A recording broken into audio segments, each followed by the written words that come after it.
T'es-tu déjà retrouvé devant une porte fermée en ayant perdu la clé? Certains l'enfonceront un coup d'épaule, d'autres tenteront de venir à bout de la serrure, quand d'autres appelleront un serrurier qui viendra les dépanner pour quelques centaines d'euros.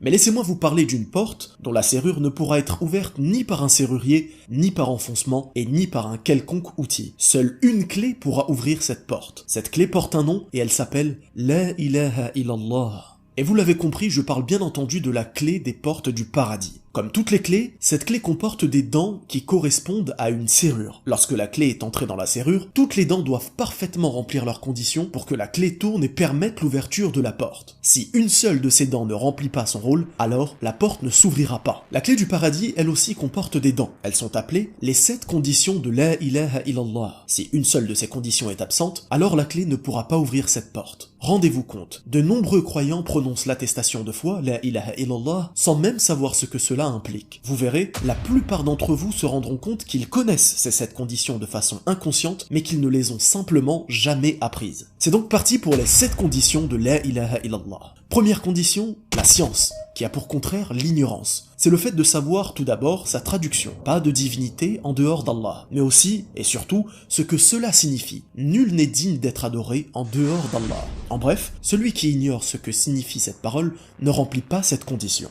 Deuxième condition, la certitude, qui a pour contraire le doute. C'est le fait de croire sincèrement en cette parole et tout ce qu'elle implique. En bref, celui qui croit que d'autres divinités existent et sont dignes d'adoration en dehors d'Allah ne remplit pas cette condition.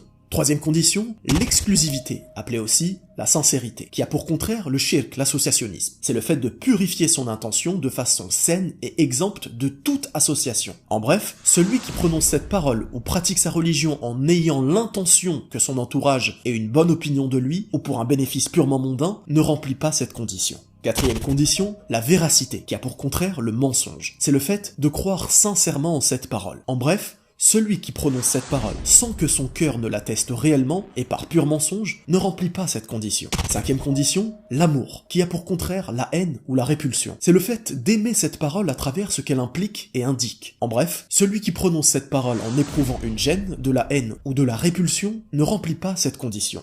Sixième condition, la soumission, qui a pour contraire le délaissement. C'est le fait de se soumettre pleinement en circonstance de cette parole, en obéissant aux ordres d'Allah et en l'unifiant. En bref, celui qui délaisse les actes obligatoires ordonnés par son créateur ne remplit pas cette condition. Septième condition, l'acceptation, qui a pour contraire le rejet. C'est le fait d'adhérer et d'accepter avec le cœur et la langue ce qu'implique cette attestation. En bref, celui qui s'enorgueille en refusant d'accepter cette parole ne remplit pas cette condition, même s'il y croit. Les dents de cette clé unique sont donc la science, la certitude, la sincérité, la véracité, l'amour, la soumission et l'acceptation. Je t'encourage avec sincérité, et je m'encourage aussi moi-même, de tout mettre en œuvre pour ne jamais perdre cette clé. Même si ce n'est qu'une image, je t'encourage donc à faire un maximum de doubles de cette clé. Non pas des doubles que tu garderas, mais des doubles que tu donneras à ton entourage. Parle-leur simplement de ce que tu maîtrises à ce sujet, car c'est un droit qu'ils ont sur toi. Plus encore, c'est le droit d'Allah subhanahu wa ta'ala sur nous tous. J'espère sincèrement que cette clé nous sera à tous bénéfique. Barakallahu fikum,